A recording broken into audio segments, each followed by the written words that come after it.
मेरे अहो भाग्य ने दर्शन देकर मुझे बर्खास्त किया। देखिए महाराज, यही हमारे स्वामी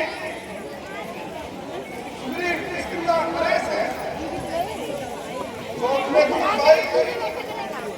पानी के हाथों बड़ा ही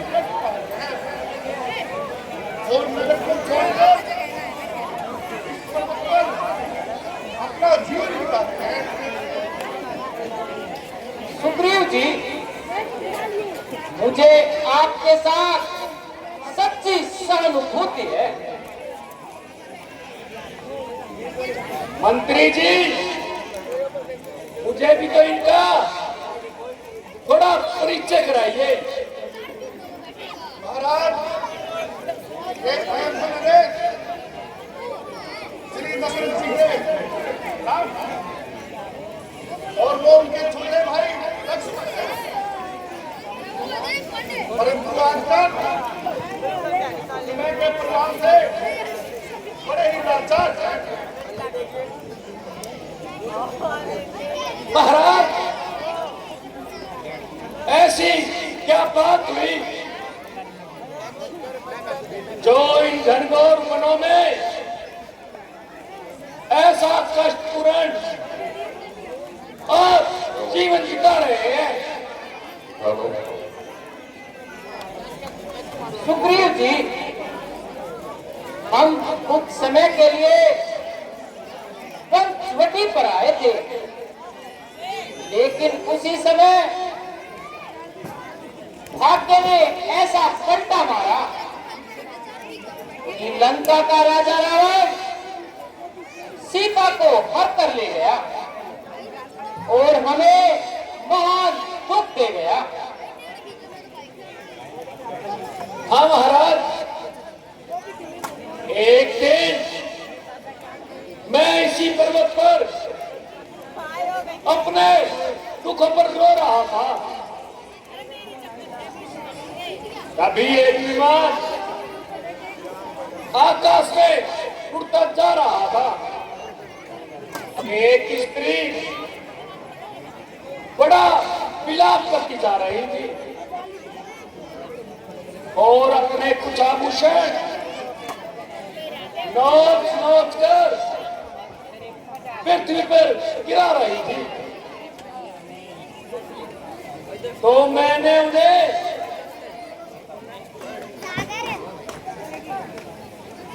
सावधानी पूर्वक अपने पास रख दिया। तो सुग्रीव जी, वे वस्त्र और आभूषण हमें दिखलाइए। लीजिए महाराज।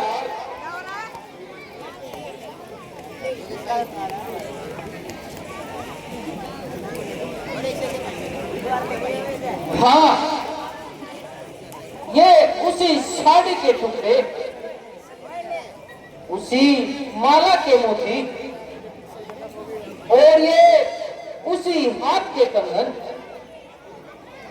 ओह, प्यारी सीते, तुम कहाँ हो?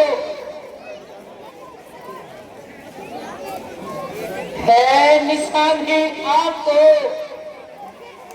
इस दुखी के सामने फाड़ कर पर्दा निकल आओ दुखी के सामने। लक्ष्मण, देखो तो सही, ये आभूषण सीता के गृह में क्रांतिहीन हो रहे हैं, मानो इसके वियोग में 8-8 आंसू रो रहे हैं। अब जरा इन्हें तुम ही पहचानो, क्या यह सीता का ही कंगन है? पहले ही से राम के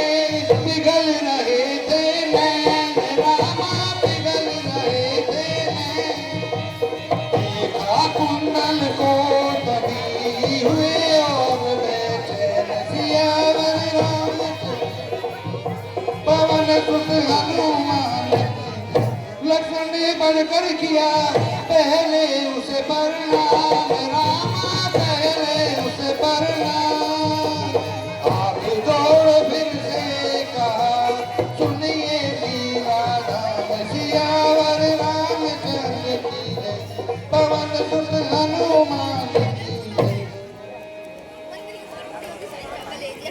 क्या बताऊं प्रभु, सिर झुकाता खोमे चरणों के उनके नाथ में कुछ पता मुझको न था क्या हाथ में क्या कान में।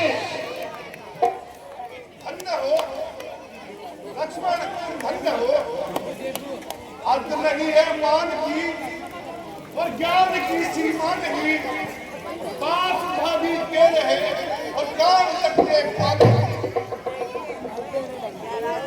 अच्छा सुग्रीव जी, आप अपनी भी कथा सुनाइए, भाई भाई की शत्रुता का कारण बतलाइए। हे नाथ, एक दिन महादानव राक्षस हमारी नगरी में चला आया और उसने बाली को ललकारा। बाली उसे मारने के लिए उसके और एक गुफा के बाहर खड़े होकर उसे आदेश दिया कि यदि मैं 14 दिन तक गुफा के बाहर न आऊं तो तुम इस विशाल पत्थर से गुफा के मुख पर रख देना। तो मैं वहां बहुत दिन इंतजार किया। एक दिन गुफा के अंदर से रक्त की धारा आई।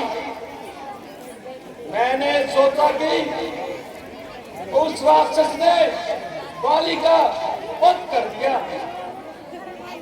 और मैं अपने दुखों को रोता हुआ नगर की ओर लौट आया और राजपाट का कार्य संभालने लगा। कुछ दिन बाद बाली वापिस नजर आ गए।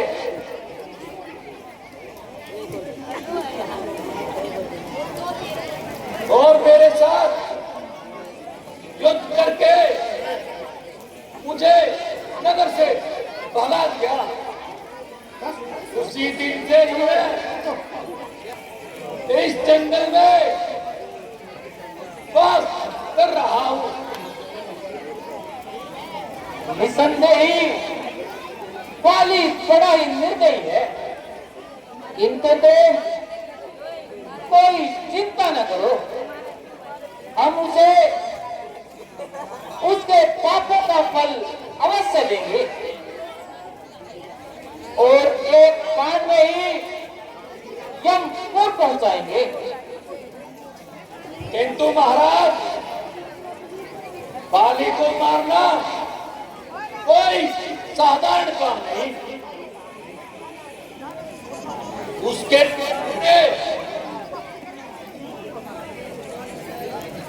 राक्षस का बच्चा सोच है।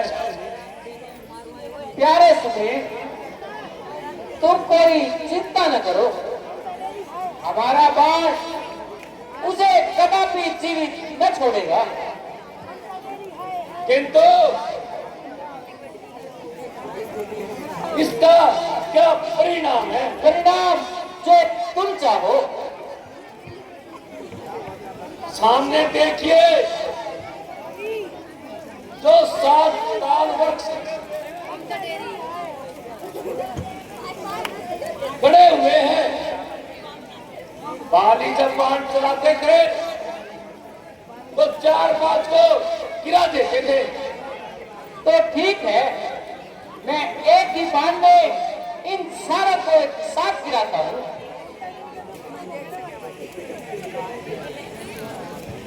बोलो श्यामजी रामचंद्र की, लक्ष्मण जी की, सीता माता की। धन्य हो प्रभु, अब मुझे विश्वास हो गया और मैं चाहता हूं और उसे युद्ध के लिए ललकारता हूं। कांपे धरती और से पृथ्वी और पहाड़, रामा पृथ्वी और पहाड़, एक बाण से ढा दिए प्रभु ने सातों ठाड़ सियावर।